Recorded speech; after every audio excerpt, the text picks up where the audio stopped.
I've been really into Kingdom Hearts recently for the past year. I've been going through all of the super bosses again, right? And ever since I beat Yozora a few months ago, it got me thinking, man, transforming Keyblades are the coolest thing ever. Man, I really like Keyblades in general, right? What would be my top 10 favorites? So, as always, I got straight to writing the script, and now, after I've compiled my list and a whole bunch of footage, I'm here to share with you guys what I believe to be my own top 10 best looking Keyblades. Number 10, Bond of Flame. I love Bond of Flame so much. Even though it's at number 10, it's still one of the coolest looking ones to me. My favorite thing about the Keyblade is the trail. You're going to notice that a lot throughout this ranking. I am a huge fan of how the Keyblades usually have a trail behind them and have different hand animations when you use them.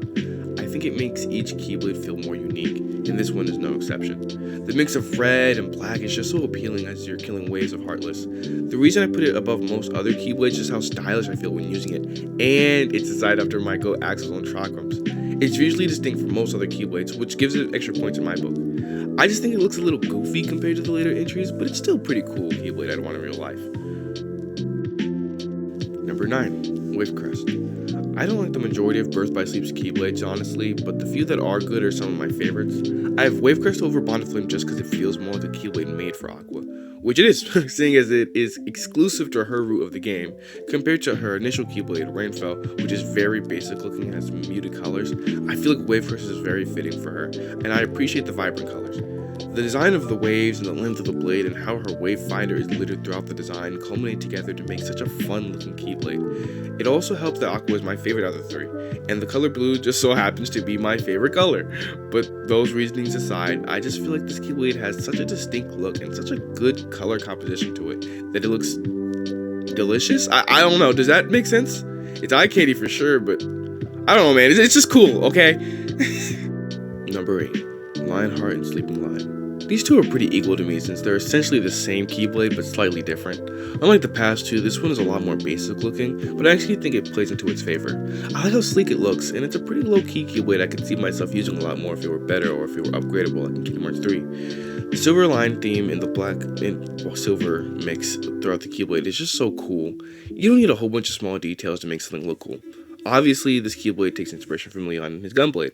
I love the Gunblade in Leon, as any smart person would, obviously. Honestly, using character-inspired Keyblades just give them a few extra points in my book. Number 7, 2 Becomes 1. Another nifty Keyblade that has a nice silver and black look, but what I like about it doesn't stop there. I'm in love with everything surrounding this Keyblade. It has a lot of significance considering it's themed after Nobodies, the main thread of Kingdom Hearts 2, and you get it after defeating your own Nobody, Roxas, in the final world themed around, well, Nobodies. It feels like your reward for making it through the game, and it symbolizes Roxas' acceptance of Sora as they finally become one in mind and body.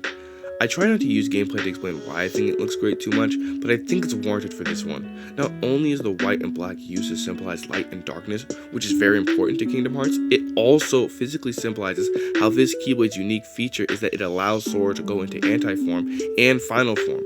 So overall, the look of this Keyblade is enhanced in my opinion by the story. Number 6, Destiny's Embrace. By now you could probably tell why I like this Keyblade. It is a simple, sleek design with vibrant colors. It's also Kairi's Keyblade. Like, come on, right? It's such a pleasure to look at. The flowers littered throughout, the pawpaw fruit in the keychain, and also the little mermaid on the side, which coincides with Kairi, like Aqua representing the sea in their respective trios. The bright yellow at the beginning of the Keyblade progressively changing shades and ending up as a dark red in the end, almost like the changing of the sky. I mean, what more is there to be said? It's a beautiful weapon fitting for Kairi and Aqua.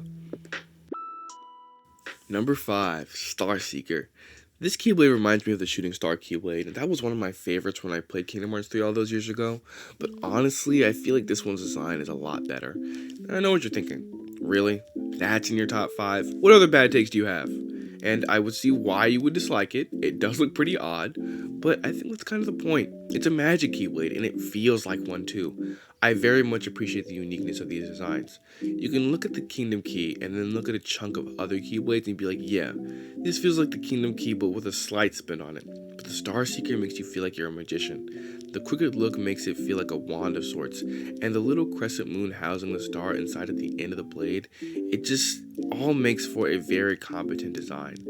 that they very much knew what they were going for, unlike a couple other Keyblades that try to look unique, but kind of just combine a whole bunch of stuff together. Number 4, Oblivion. Again, I know what you're thinking. Oblivion at 4th? Really? What could you possibly have above this? And I think you may understand with due time, so just keep watching. But anyways, dude, look at this Keyblade. Key badass, more like. When Roxas or Sora pulls this out, it always looks cool. The bat wings near the hilt, the purple gem, the black crown keychain, and the chains leading up the sword all just look so cool while being a really good counterpart to the Kingdom Key. I don't know what's on the top part of the blade, but it makes it look even cooler. Despite it having largely just one prevailing color, it still manages to be very appealing to look at, especially the trail it has during gameplay. That dark purple and black is just so aesthetically pleasing. Number 3, Chaos Ripper. When I laid my eyes upon this Keyblade for the first time, I just stared at it for a solid 5 minutes. I've always liked Vanitas, and I thought his Keyblade was pretty cool, but not my favorite, you know? But Chaos Ripper takes that concept and makes it so much better. Since Terra's a big guy, he gets longer Keyblades, and this one is no exception. It's just such a long-ass, cool-ass sword. Somewhat akin to Finram, which is another Keyblade I'm fond of, so it makes Terra look that much cooler when wielding it. The colors mesh together so well. The red is the most apparent part of the design, from the hilt to the end of the key. It's so striking. The chips in the blade that make it look so battle-worn, and then the eyes on the chain and the end of the blade that just makes it look like No Name. The mix of the black and the red on the handguard sort of make it look like this is infecting the Keyblade. The red is infecting the Keyblade in some way, kind of like how Xehanort is manipulating Terra's mind. I don't know if that was intentional, but it looks really cool. The gold and the black in general just enhance the look of the sword. It has this sort of evil, forbidden look to it, like it's gonna curse you if you touch it. Number 2, Kingdom Hearts 3's Ultimate Keyblade. This Keyblade is so abstract to me. Ever since I got it, I was fascinated by it.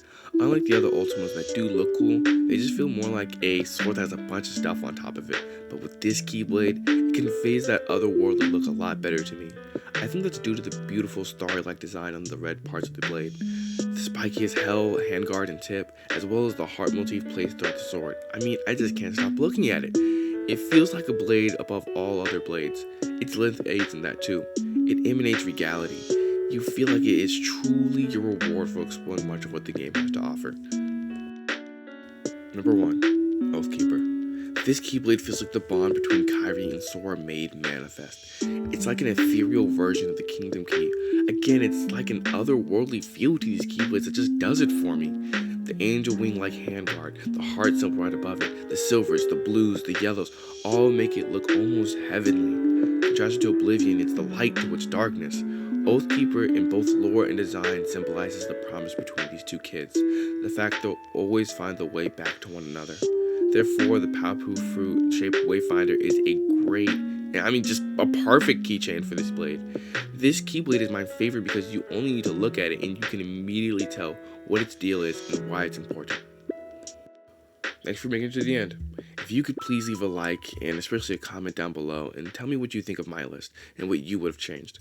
I've got more KH content on the way, so consider subscribing and stick around for that. Okay, bye.